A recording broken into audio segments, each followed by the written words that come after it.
Good morning and welcome to Saturday Morning Comic Talk. This is a show where I talk with some top indie creators about whatever the heck I thought up during the week. So today, I think everyone that's here today has been on before, so welcome back, but we're still going to start with introductions. And Hyde Hermit Studios, Dallas, Connie, tell us a little bit about yourselves. Hello, I'm Dallas Wood. I'm the co-founder of Hyde Hermit Studio. My name is Connie. I'm also the founder of Hyde Hermit Studio. We're both artists, and we focus on merchandising, but we also have our own books and independent creation. So currently we're signing books because we got off the wait list last minute at SDCC. So we're promoting our new book right here. Yep, we're going to be at booth 608 promoting our new book, Hyde the Hermit Crab. So including our little plush in the corner. Yeah, our little plush in the corner right here as well. Yeah, you can't miss him. When you find him, you know you've got the right place. And you're going to have all your pins and everything, I assume, as well? Yes. Cool. All right. So, yeah, 608. Find them at Comic-Con. It's going to be huge. So, yeah, definitely don't miss stopping by Hyde Hermit Studios. I know I won't because I'm not going to be exhibiting there, but I will be at Comic-Con so I can go spend money on other people. So, Braden, tell us a little bit about yourself.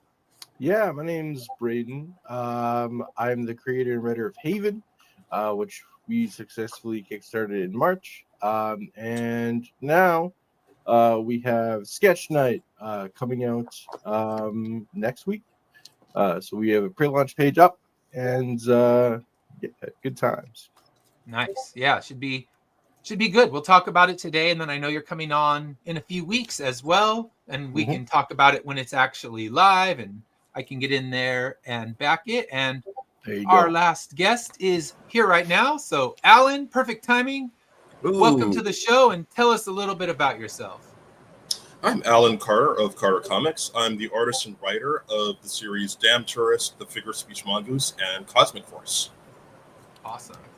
All right. So, we're going to start with our first topic today, and that kind of stems from the world we live in of movies right now, and it's reboot, remake city, but we had one just drop this weekend. The newest Superman movie came out, and that's a reboot of the Snyderverse reboot that wasn't that long ago, so we're getting reboots kind of right on top of each other. So did anyone see Superman yet? I did. You did? So what did you think? I thought it was excellent. I was been waiting for a Superman movie to be comparable with the original Richard Donner film, and for me, this did it. Yeah, I agree. I enjoyed it. To me, what I think it felt like, the vibe that it got was very much kind of like watching a little, 4 or 5 episode arc of the animated series. And that's not an insult, because the animated series, I think, was the best representation of Superman, post Donner. Because, really the first 2 Superman films with Richard Donner were great, and then everything went downhill from there. And I think just kind of going with fun, bright, vibrant, that's kind of James Gunn's thing. It worked for the movie, it worked for Superman, and not another slog of an origin story and all that stuff. So, yeah, I was happy to see a fun and entertaining Superman movie with a bad. I loved Lex Luthor in it. I thought he was just malicious and horrible, like he's supposed to be. He's soulless. He will do anything and sacrifice anyone to get what he wants. So I like that. Trying to keep it spoiler free, of course, for those who haven't seen it. But yeah, it was a good, entertaining movie.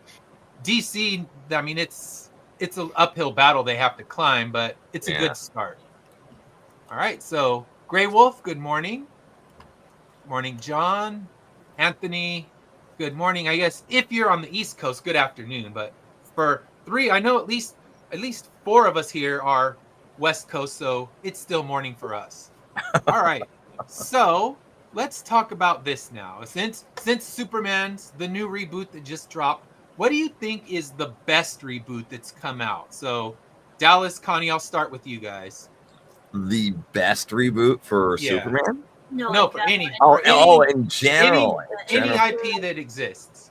I'm excited for the King of the Hill that's coming out, which I think they released another trailer that's a little bit more promising. The animation style is like not as like raunchy as it used to be because they're using like puppet rigging and smooth animation, which I can give it as a given. I don't really mind for that, but I think hopefully the story wise, I think it's probably going to be good for that. Like I think Mike Judge has never done me wrong on that. Yeah. So that's even though you haven't seen it, you're like, it's going as best reboot. The trailers are very promising. I agree. And it's one of those things where if they do it right, it'll be great. But is there an audience for it? That's what I don't know. Because I guess we're the audience for it.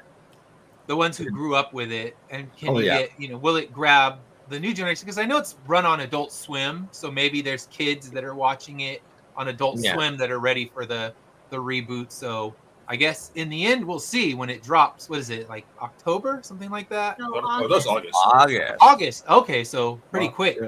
Yeah, I know they'll be at Comic-Con promoting it, so that's one of those ones I might hit the panel since my job at Comic-Con besides the panel is just networking and having fun.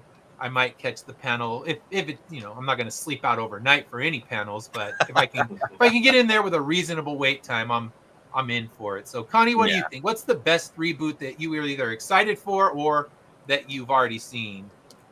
The remake or the reboot for He-Man and the Master of Grayskull. Ooh. They did the 3D animation one for Netflix. It's kind of sad to know they canceled the show, even though that was like Kevin Conroy's last voice role too. Yeah. As well, so it's like it's a really good reboot to like introduce the younger generation of like He-Man universe is, but it's like Netflix like, yeah, we're just gonna cancel it now because toy sales are that's how they roll at Netflix. You're lucky to ever have your full story told if you get grabbed up by Netflix. And that was a good reboot. I forgot about that because the people that are hugely nostalgic for the old one and think that it can do no wrong, they haven't watched an episode of the 80s He-Man very recently. You can tell. That shit did not age well. No, of course not. It is nothing but nostalgia glasses that makes you not just turn it off after about 5 minutes. So yeah, for the people that are like, that was the only good He-Man, I was like, the characters are great, the designs are great, the writing, it's not great. But I mean, they were having to crank out episode after episode fast, and they're not worried about story quality or continuity. No, it's just toy sale. The few times they did it, the network got angry. They're like, no, we don't have time for that nonsense. We don't have time for the sorceress being Tila's mom or any of that. It's like, nope, keep cranking them out. That's what we're here for. So yeah, I think the Netflix did a better job of giving those characters depth and complexity, not just selling toys and action figures. So yeah, good one, Connie. What do you think, Alan? What's your favorite reboot? Ooh, my favorite. This goes back like several years because of where I grew up. The reboot they did for Hawaii Five-0, like way back in 2010. Yeah. And because actually the way I grew up, I actually missed the original 5-0. I actually grew up with Magnum PI, but I watched like a few episodes before the reboot, and it was just really well done. It wasn't just the fact that, I could see like where all the locales were. It's just the fact that they focus more on the team and like what they did afterwards. Like the original was just about the cases, and then the reboot was more about, the characters. So they'd be, hanging out and play sports or something like that, or just like chatting. And that like really helped, especially like between like Dano and McGarrett, because they're like a real buddy cop team. Like they're like equals. On the original, like you kind of saw Dano, but it was mostly McGarrett. So it was such like a welcome change because it was just more personal. Yeah, that's a good one. And you know what? I didn't even think about that one because so many of the TV reboots are just terrible. I think of the Charlie's Angels reboot that lasted maybe 2 episodes or something like that.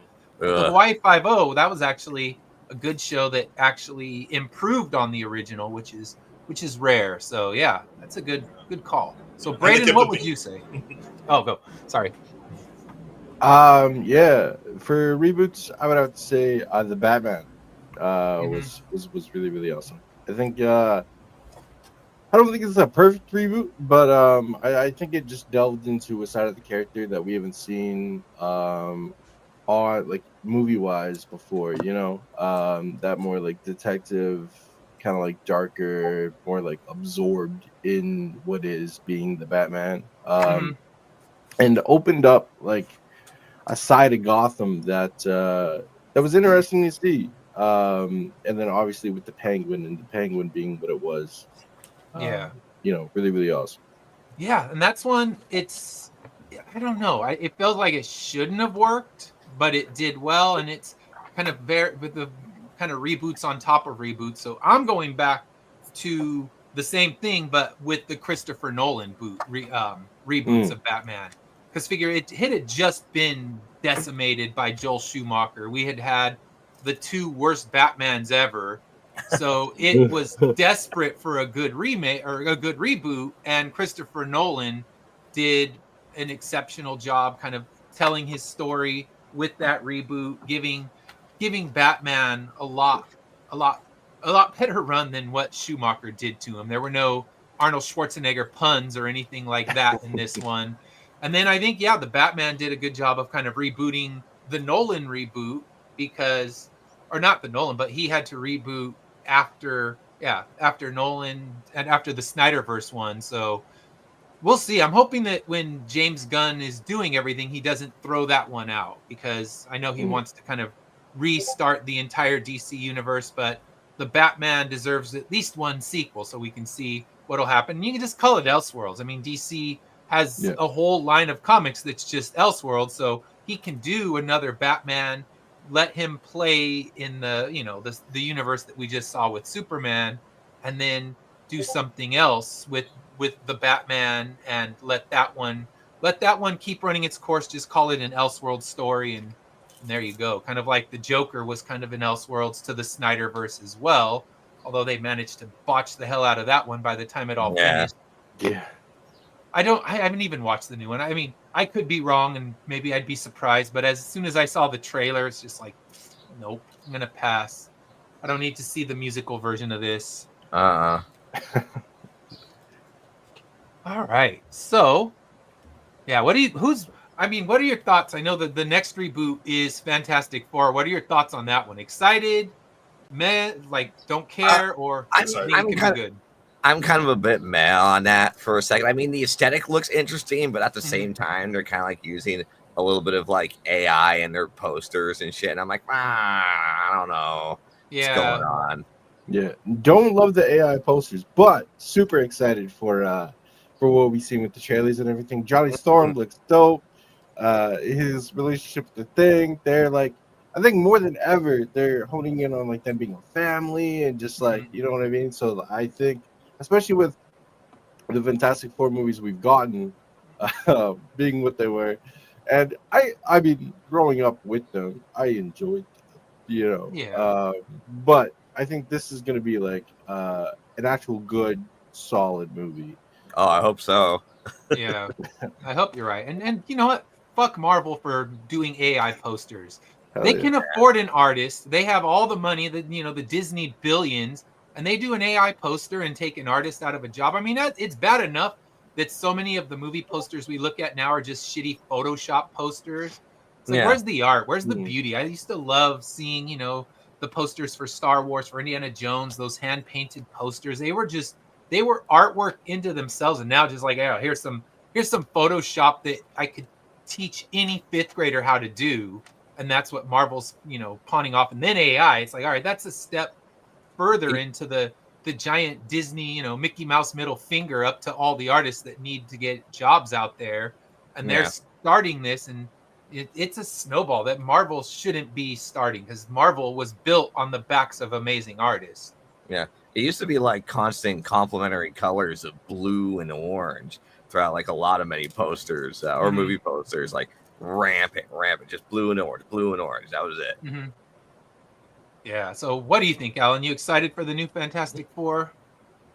Oh yeah, like I was actually excited for Fantastic Four before Superman. That was until I saw the second trailer with the Lois Lane Clark interview. But yeah, I'm still like hyped for it. First off, Galactus is not a cloud; it's an actual person this time.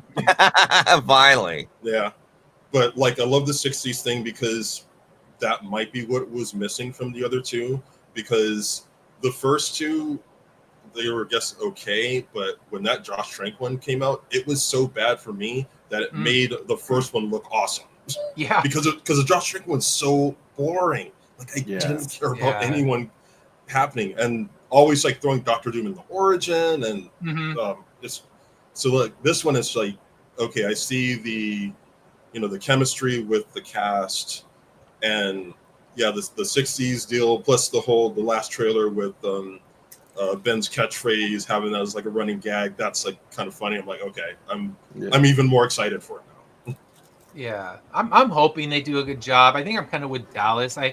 It's hard to get excited because Marvel's letting me down too many times recently. But I think this is too important of a movie for them to mess it up, because they know that that really Spider-Man, X-Men, and Fantastic Four are their top IP, and now they finally have ownership to all of them. Well, kind of with Sony, it's still kind of, things are weird, and they still make shit movies like Craven and what was that, Madam Web. So we can't get away from the Sony villain verse, but Marvel can do Spider-Man the right way. So I'm gonna see it. I mean, I'm excited. I'll probably go see it down in San Diego during Comic-Con, because that's a fun way to see the movie with a big room of equally enthusiastic comic fans. So that's the plan. I'm crossing my fingers. I know my wife, she's just like, that looks dumb. I don't want to see that. It's like, the Fantastic Four movies have been so horrible. Why do I want another one? So she's tainted by how bad, especially the last one. I remember we went and saw that at the drive-in, so I could just talk shit on it the whole time during the runtime of the movie. So I had fun. I was entertaining myself, if nothing else. Yeah, I'm definitely curious of how Pedro Pascal is going to do for being Mr. Fantastic. So I'm curious what kind of personality and spin he's going to put on for it. Yeah, Pedro Pascal is everyone now. We just need to get used to that. When a movie comes out, just pencil in Pedro Pascal. I've already seen they're talking about the Indiana Jones reboot, and the people are putting in the Pedro Pascal face over Indiana Jones. They're photoshopping him in. I'm thinking, shit, they may not be wrong. Well, all of a sudden, he's good. I mean, I trust him. So, all right, good morning, and yes, please like and share. If you're not already on subscribe to my YouTube, please do. I'm at 174. I'm closing in on 200, so hoping I can crack that mark over the summer. But I'm gonna use cons as my thing. I have a QR code with all my links, and say, all right, follow all my socials and enter for a $50 gift card. So I have a $50 gift card for my next couple cons to try to bribe people to follow my stuff and see if that works. All right, so next topic. And I guess when we're back on next time, Braden, Fantastic Four will have been released, and we can give our thoughts on that. But yeah, I would say if you haven't seen the Superman, it's worth your time. Just think of it like a long form episode of the animated, with throwing in some of the major DC characters. Actually, not major, the minor DC characters that you wouldn't expect to see in the first reboot of the DC universe, to see Guy Gardner and Hawkgirl and things like that. So I love that he's just like, hey, we're gonna throw the B-listers in there, because I mean he built his reputation on the B-listers of Marvel by doing what he did with Guardians of the Galaxy, because that is a franchise that no one would have ever thought could be successful. It's like, who cares? Who knows about them? And it became one of the most beloved Marvel trilogies that's out there, especially when you can compare it to like when Thor fell off after Thor 2 and 4 were both pretty awful. Oh God, yeah. I think I do like that Marvel and DC are pulling out like these really obscure characters, and like having writers giving them like really good writing backgrounds for these characters, like very likable and very fun to watch. Yeah, and that's the key to write good characters, and people will go to see it. Yeah, and DC has had really Marvel and DC have had their challenges when it's not their top A-list characters, and now they're having to kind of recoup what Sony and Fox did to their characters. So yeah, should be interested. I'm interesting to see how this transpires, because I want it to be good. I think everyone does, but I'm worried. All right, so now we're talking about this. So imagine this. You just got hired by Marvel, DC, Image, you name it, to write a story arc for whatever comic book you feel like you would love to write for. So what's a comic you would love to write a story arc for? So we'll go backwards this time. Braden, what's one that you'd love to write a story for? Spider-Man. Wow. Spider-Man all the way. Yeah, it's always been Spider-Man. Yeah, I think I just grew up with it, and it's always been the GOAT for me. So, yeah, I'd probably do like I'd probably do like an older Spider-Man and like married with Mary Jane and just like do like a day in the life kind of thing, you know what I mean? And kind of flesh out an arc. But like definitely that for sure. Yeah. Yeah, so I would love to write for Spider-Man too. That would be fun, and just kind of untangled version of Spider-Man. Like going back to the past would be the most fun, because if you do it now, you have to worry about what storyline and this. Is it past? Is he with Mary Jane? Is it a reboot? Is it whatever? But yeah, to go back and just say, all right, I'm going to write a day in the life during the 60s, so something we haven't already seen. That would be the ideal way to do it. Yeah, I think for me, for Marvel, it probably would be like Kane Marco, the Juggernaut, and then for DC, I'd probably throw in for Unknown Soldier and Sergeant Rock. Yeah, that would be fun. So, what about you, Alan? Who would you love? What comic would you love to write for? For me, yeah, I'd have to go like I can't decide between like a DC Marvel. I'd have to pick one character. So for DC, definitely Mr. Freeze, and for Marvel, Magneto, because I'm a big fan of like anti-heroes.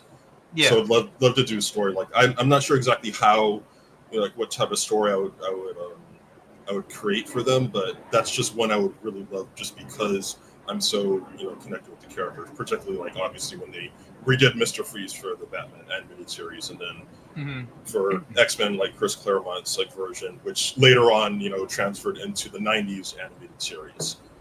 Yeah, I think for me, I would love to do a good Batman story arc.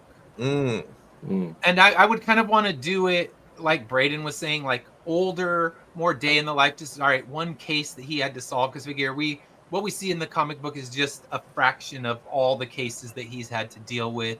And kind of like, I think of like The Long Halloween as a perfect Batman. It's a year in his life, and it's just, a really great story that stands on its own. You don't have to worry about, okay, make sure you get the Bat family in, make sure you bring this in, that in. It's like, nope. Everything that exists in it, it's just kind of set during a time of his life, and you can tell your story, and then when it's over, it's over.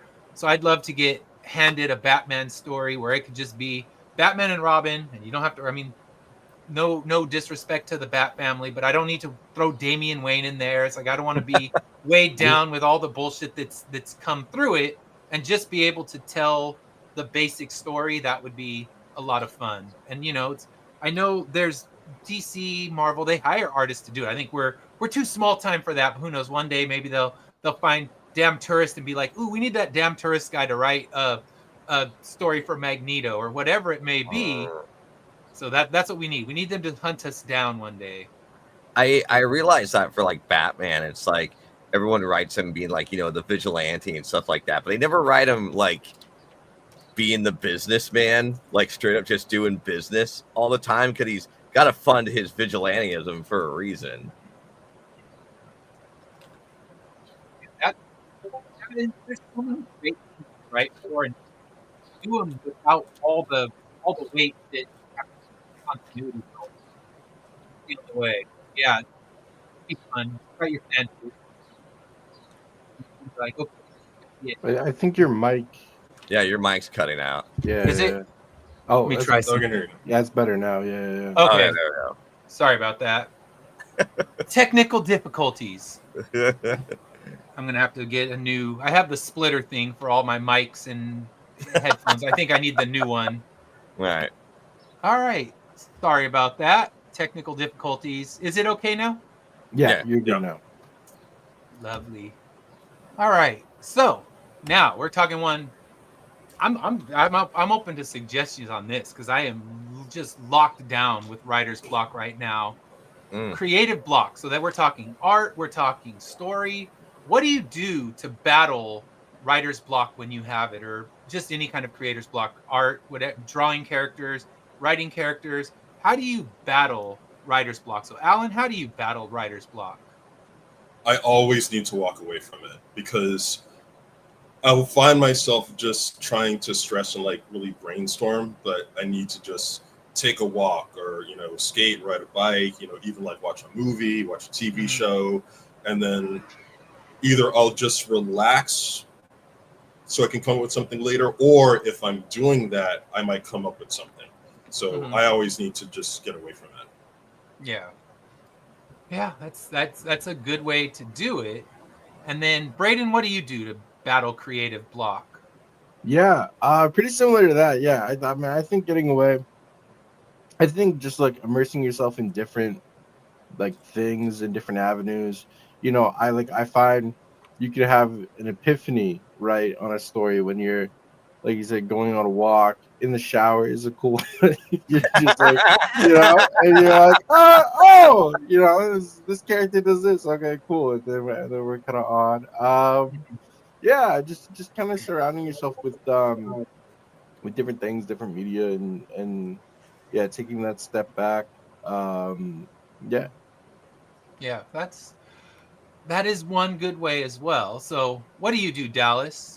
For me, it's like I kind of like I'm there with like Braden about like walking it off, but I also like to sleep it off as well, to think about like in form of like dreams or whatever, or sometimes like the banter, like other people like in a regular conversation, and at some point maybe an idea would pop up and be like, oh, you know, it's just kind of funny, it's a little bit relatable, and I'll probably like bring that in and see how funny that would be.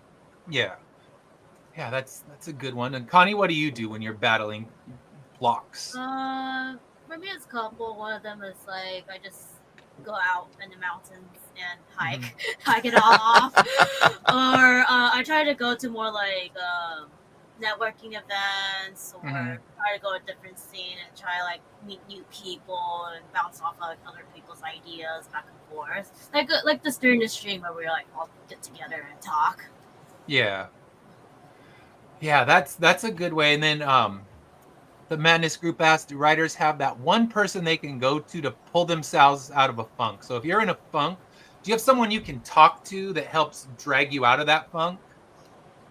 I mean, not for me, but I mean, I don't know. That kind of depends. Both of us. Yeah, pretty much, yeah. yeah. Okay, yeah.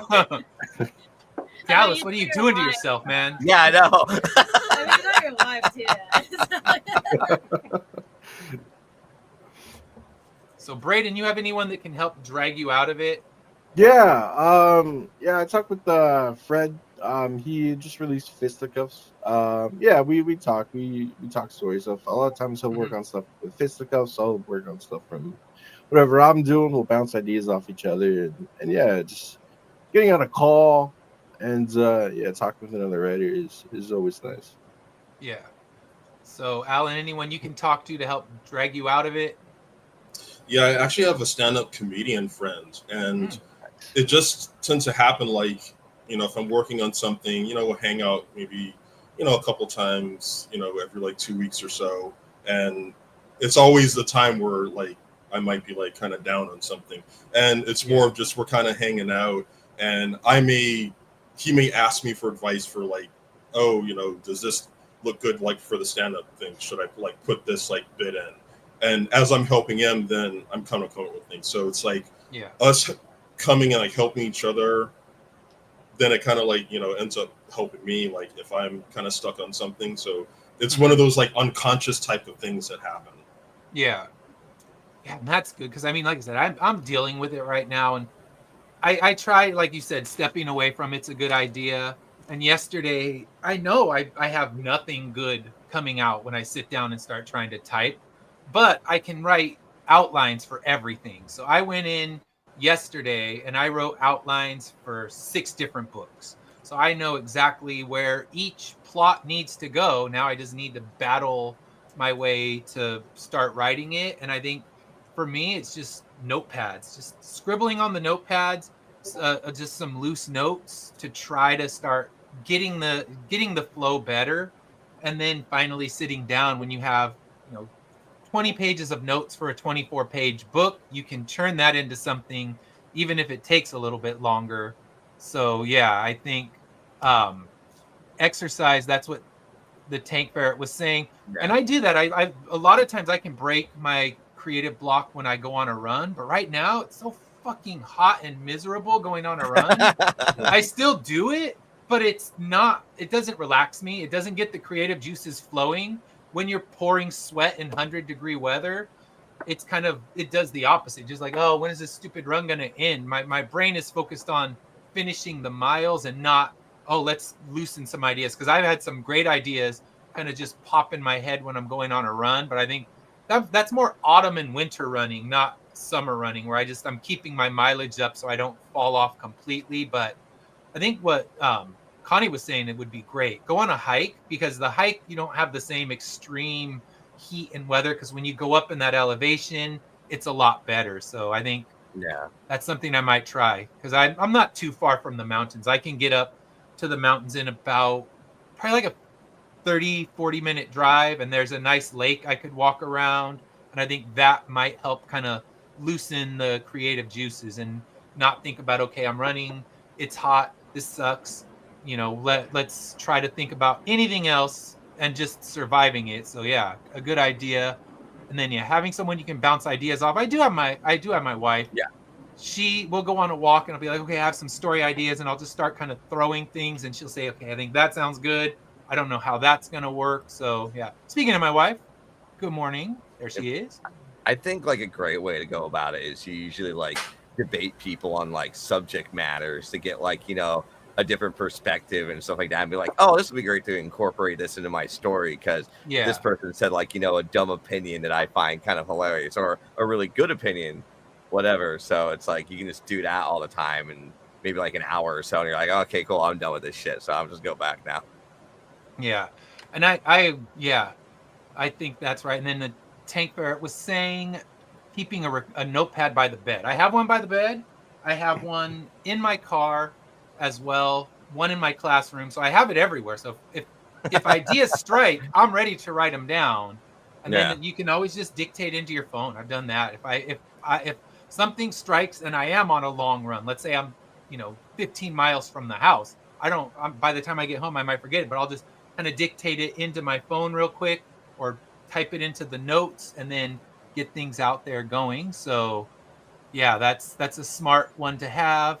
And then let's see, lots of comments. Thanks for engaging. So yeah, April's down for a hike in the mountains, so we got that. And then Christopher Brown, welcome in. And you want to be able to discuss things and walk away. So he's having people, he doesn't like people having people angry. I don't think whenever I'm talking about my book, I make people angry. There's 1 or 2 decisions that my wife knows are going to happen in Immortal Era, and she's still angry at me about them, but it's more just, how dare you do whatever's going to happen. I'm not going to, no spoilers ahead, because this is like third story arc stuff. But yeah, she's not going to threaten me until she reads it, and then she's going to yell at me. But it's more just I can't believe you did this. Just kind of like when you read The Walking Dead, you just can't believe some of the stuff he did in that book. But yeah, or if you just don't want it, just buy his slab. Yeah, I think the most brutal thing ever is Grey's Anatomy. They kill people in that show worse than Robert Kirkman does in The Walking Dead. Like every time I blink, I hear, oh, they're killing this character in Grey's Anatomy. I'm like, man, Shonda Rhimes does not fuck around. She will kill your favorites with no remorse. All right. So, thank you, Christopher. And now what we're going to do is we're going to transition into some promotion. So if we have 2 of us with pre-launch campaigns, Alan, I know you have some stuff that you're working on, so we can talk about that as well. And then, are you going to be at San Diego Comic-Con, Alan? Unfortunately, I won't this year. Okay. So have you done it as an exhibitor before? No, I still want to try it out because the last time I went, this is way back in 2012, and I was attending, and I had actually just started doing WonderCon. So Oh, wow. So at some point, I want to try to exhibit at least, like, if not on my own, like maybe partner with somebody. Yeah. So, oh, she has a bone to pick with me. Yeah, she's mad about one of my Immortal Era decisions, but it's got to happen.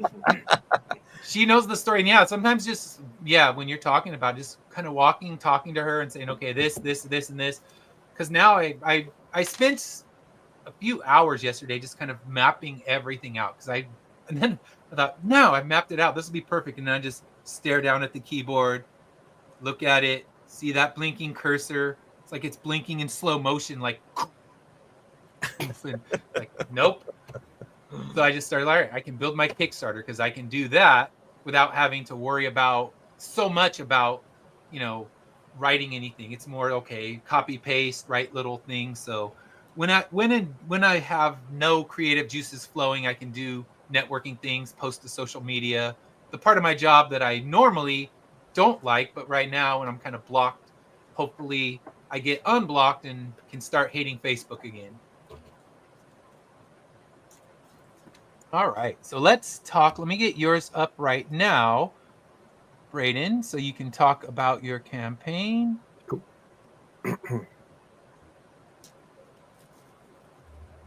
All right, Sketch Night number 1. Tell us about your book. Cool. So this is Sketch Night number 1. Sketch Night revolves around William Wilds, and Enhanced in Rook City. Enhanced is my take on mutants from X-Men. So we dive into a city where they don't like Enhanced, and then there's kind of bubbling animosity growing as of right now. And so it follows him in high school, in the tail end of high school, navigating, graduating, his friends, and also taking on this demon-masked gang that he has to deal with. It's like my take on a quippy Spider-Man-esque character with some like Full Metal Alchemist-esque powers. So he can draw whatever he imagines to life. And as you'll kind of see on this page here, it kind of comes alive, as it were. In his everyday life, he's in a wheelchair because of his powers, and kind of that spine thing there allows him to walk when he's in the suit. He can suck up things into a page, obviously draw things out of a page, or alter the terrain with the stuff he draws as well. Nice. And I really shoot for just like kinetic, vibrant paneling, and really just So it's a cool story. It's a fun book. It's with my Haven release in March. This is kind of a companion piece, kind of building out like how Marvel does with like Daredevil and Spider-Man. This is like, Sketch Night and Haven kind of thing, where you're going to see more of kind of what happens in the city and kind of the heroes that inhabit it. Nice. And this is one of them. Very cool. So are you the artist as well as the God, writer? no. God, no. Yeah. No, I pay people a lot more talented than I to draw this. You would be getting stick figures if I was. See, I can relate to that. I know.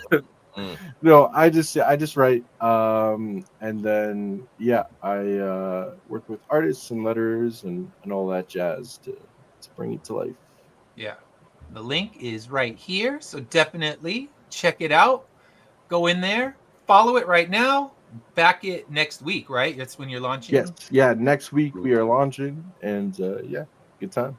Yeah, so get on there, get it followed now, so you're notified when he launches. Exactly. Do you have any kind of first day backer, like any incentives for early backing?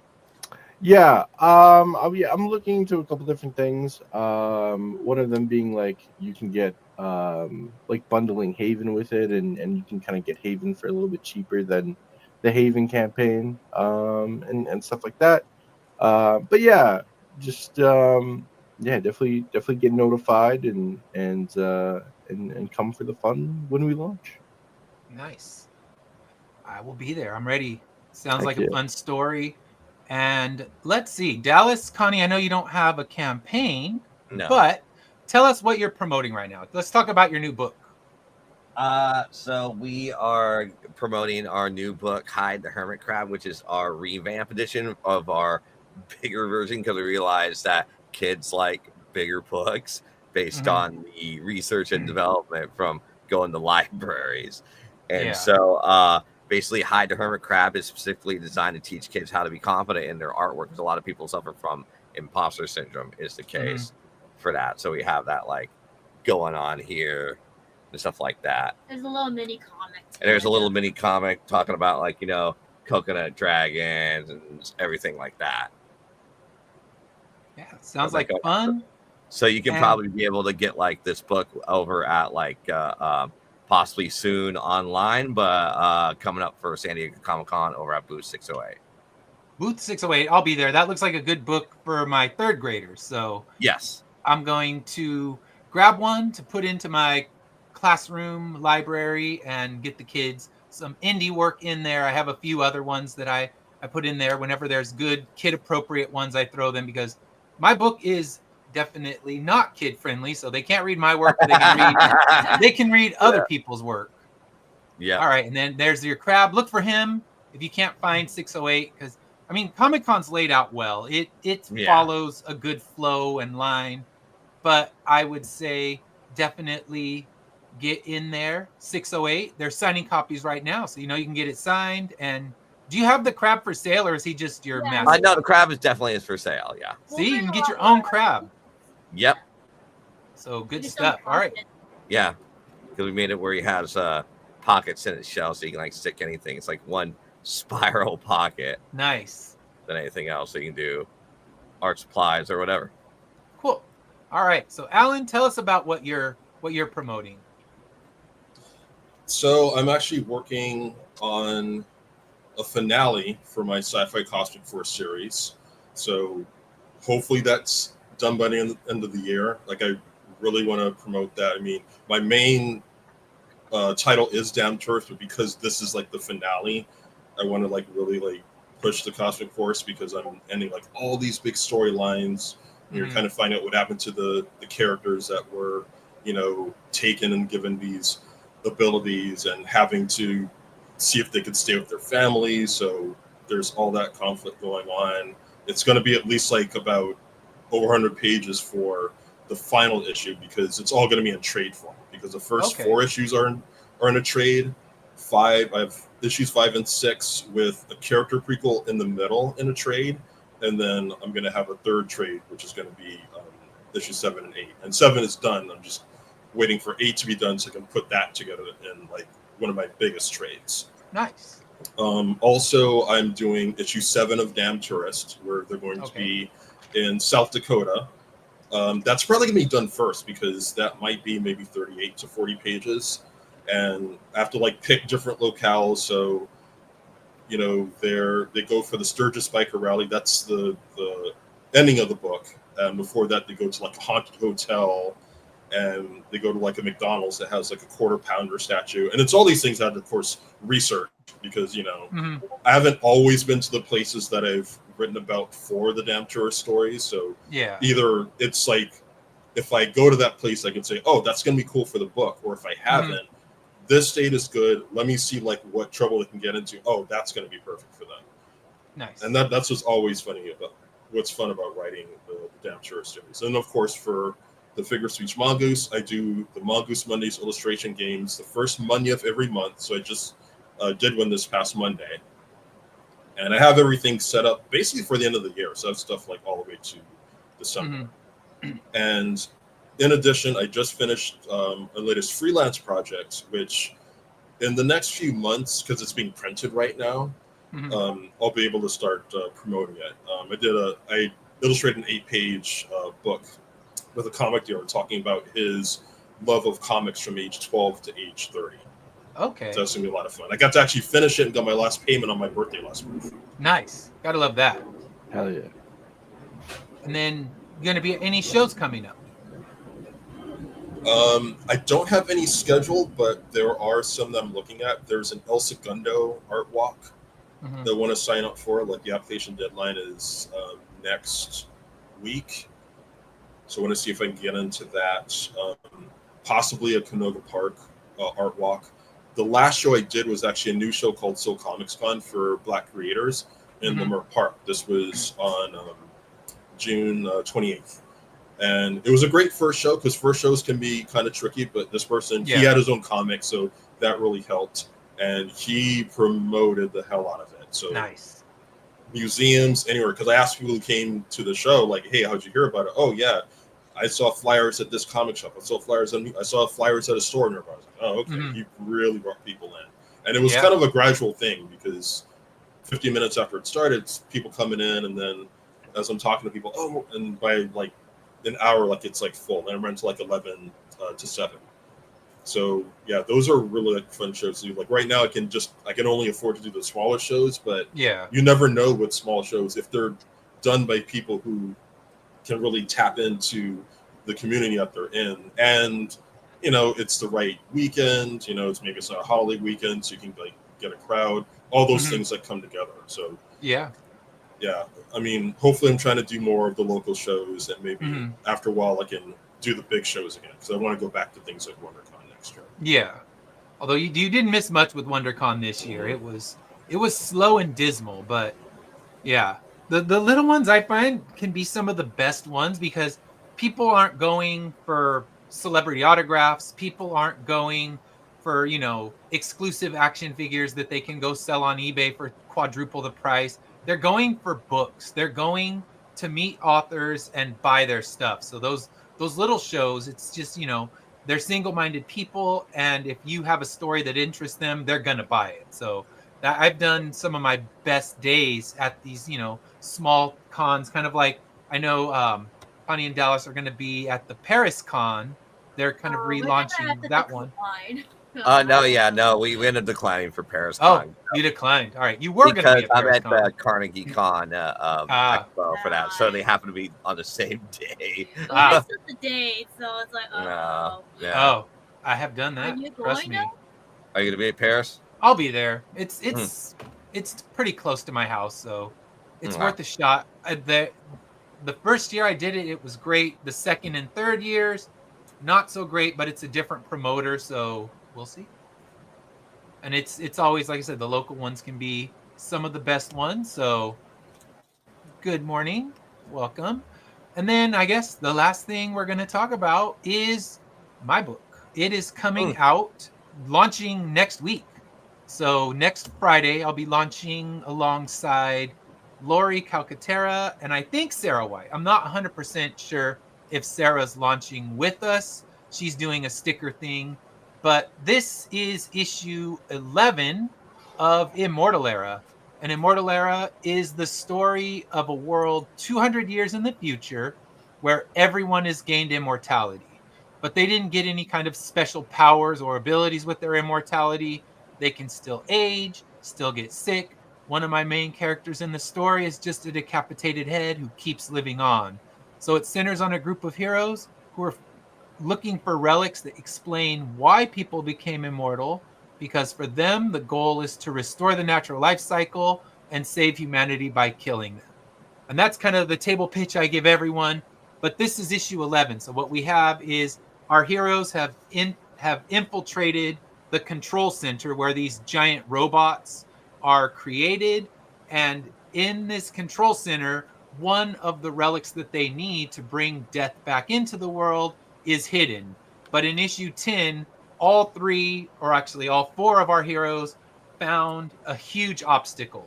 They were stopped, and now the quest is in peril, and they need to find a way to escape the precarious situation that they've been thrown into so that they can resume their quest and not have the quest end right now. And this is issue 11.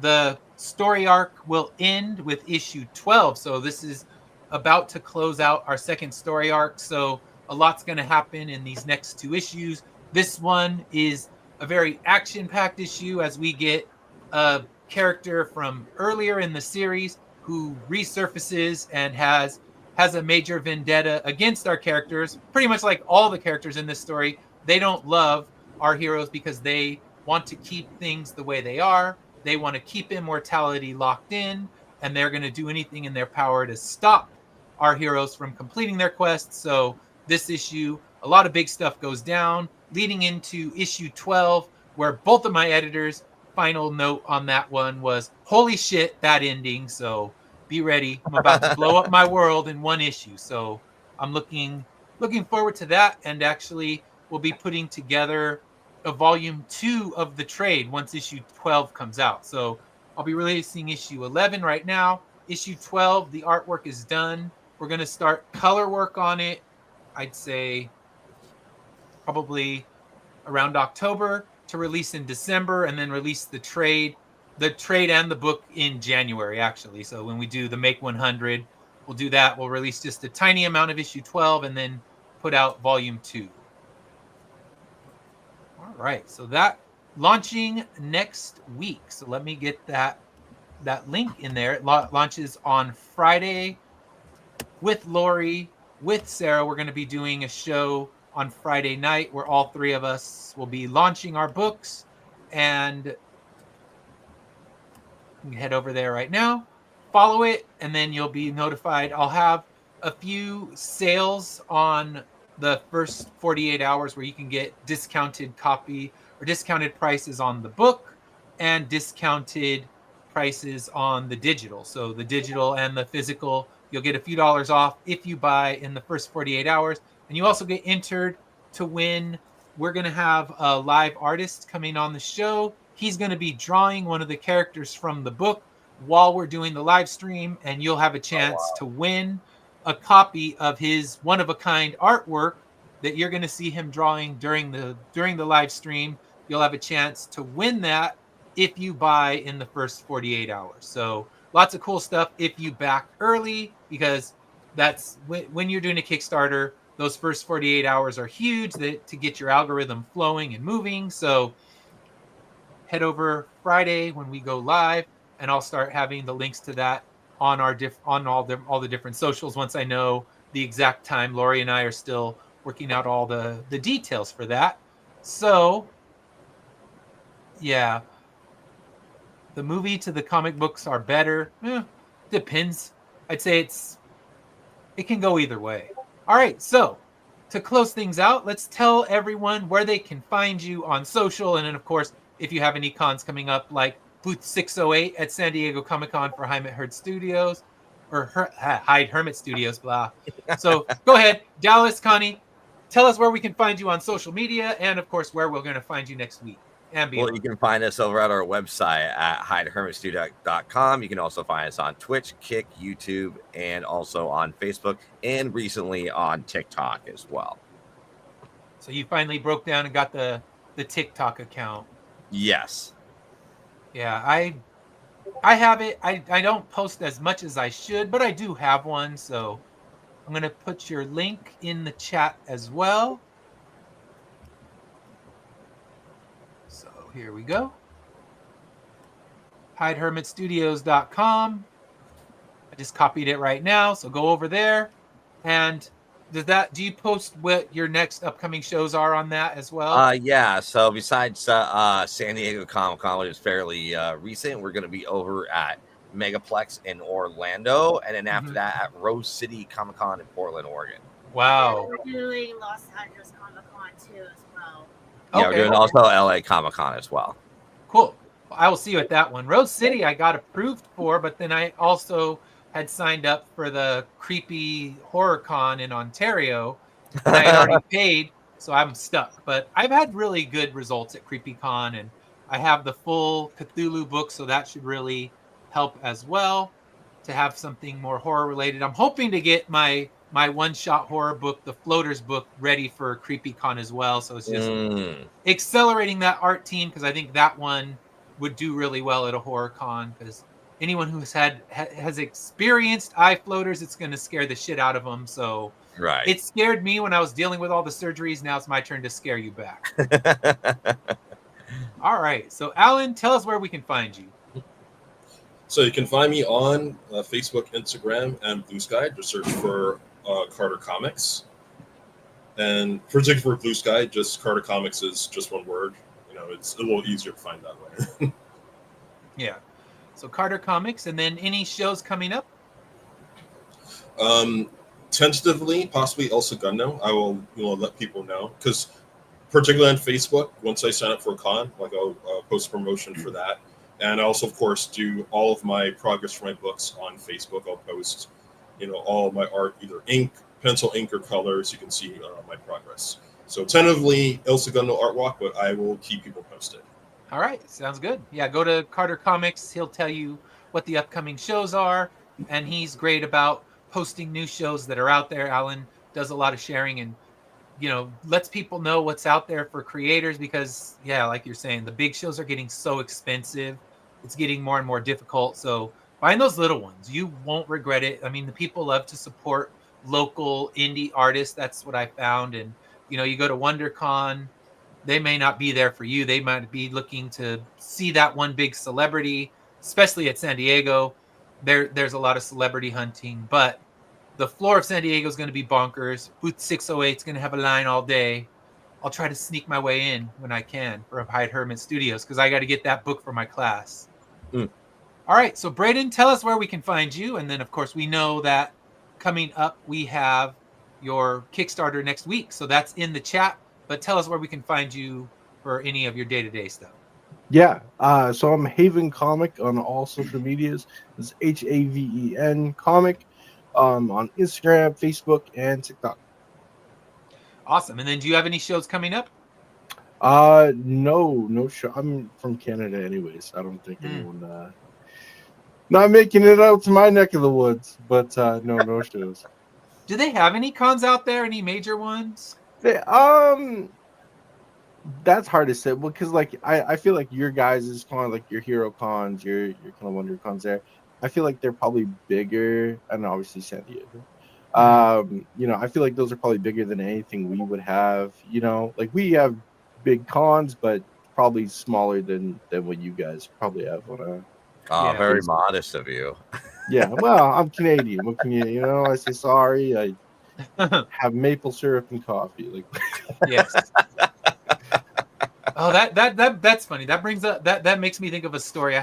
I teach in Southern California, and we had a kid who came from Canada, and he came from Canada, and he went and got breakfast in our cafeteria, which school food is nothing to write home about. And he walks in the class, and he's practically crying. I'm like, oh, it's okay. Welcome to our school. It's gonna be great. And he goes, I'm not sad about that. He goes, your maple syrup is so gross here. Yeah, that's fair. That's fair.